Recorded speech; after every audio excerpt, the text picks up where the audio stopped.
ఆశా వర్కర్ల ఐక్యత ఆశలపై వెట్టి చాకిరి చేయించడమా ఆశలతో వెట్టి చాకిరి చేయించడమా ఆశలతో వెట్టి చాకిరి చేయించడమా పారితోషికం మాకొద్దు కనీస వేతనం కావాలి పారితోషికం మాకొద్దు కనీస వేతనం కావాలి ఆశాలకు ఫిక్స్డ్ వేతనము ఆశాలకు ఫిక్స్డ్ వేతనము ఆశాలతో వెట్టి చాకిరి చేయించుకోవడమా ఆశాలతో వెట్టి చాకిరి చేయించుకోవడం ఐక్యత ఆశా వర్కర్ల ఐక్యత రాత్రికి రాత్రి అరెస్ట్ చేయడమా రాత్రికి రాత్రి అరెస్ట్ చేయడమా చేయడమా వేతనం అడిగితే అరెస్ట్ చేయడమా పారితోషకం మాకొద్దు పారితోషకం మాకొద్దు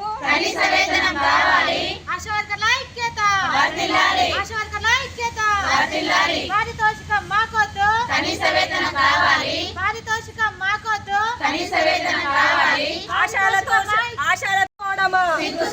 మహిళలను చూడకుండా నైట్లో అరెస్ట్ చేయడమా వేతనం అడిగితే అరెస్ట్ చేయడమా ఈ రోజు మా న్యాయమైన కోరికలు అడుగుతా ఉంటే రాత్రికి రాత్రే మహిళలు అనకుండా అరెస్టు చేయడము ఈ ప్రభుత్వము సిగ్గుచేటు. అయ్యా రేవంత్ రెడ్డి గారు, ఇప్పటికైనా మీరు ఇచ్చిన హామీలని నెరవేర్చండి. గతంలో ప్రభుత్వంలో రాకన్నా ముందు మీరు ఆశాలకు మేము కనీస వేతనం ఇస్తామని చెప్పేసి హామీని ఇచ్చారు. ఇప్పుడు ఆ 2 సంవత్సరాలు గడుస్తున్నా కానీ ఆశా వర్కర్ల ఊసు కూడా ఎక్కడ తీసిన వైద్యం లేదు. ఇప్పుడైనా రేవంత్ రెడ్డి గారు మీరు ఈరోజు అనేకమైన ఆశా వర్కర్లు ఆన్లైన్లో పనిచేస్తూ ఉన్నారు. వెట్టి చాకిర్లు ఎన్నో పనులు చేస్తూ ఉన్నారు. కనీసం ఆశాల ప్రాణాలు పోతూ ఉంటే, పిట్టలు రాలిపోయినట్టు రాలిపోతూ ఉంటే ఈ ప్రభుత్వానికి చీమ కుట్టినట్టయినా లేదు.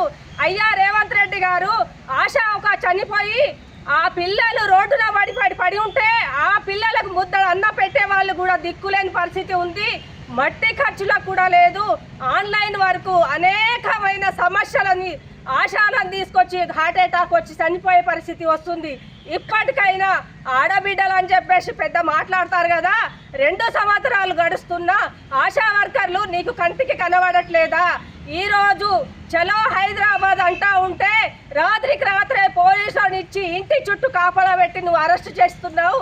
అరెస్ట్ చేసే చిత్తశుద్ధి నీకు ఇంత ఉన్నప్పుడు ఆశాలకు వేతనం ఇచ్చే చిత్తశుద్ధి ఉంటే బాగుంటుంది రేవంత్ రెడ్డి గారు. లేదు అంటే ఇంకా పెద్ద ఎత్తున ఆందోళన చేస్తామని చెప్పేసి ఈ ప్రభుత్వానికి హెచ్చరిస్తున్నాము.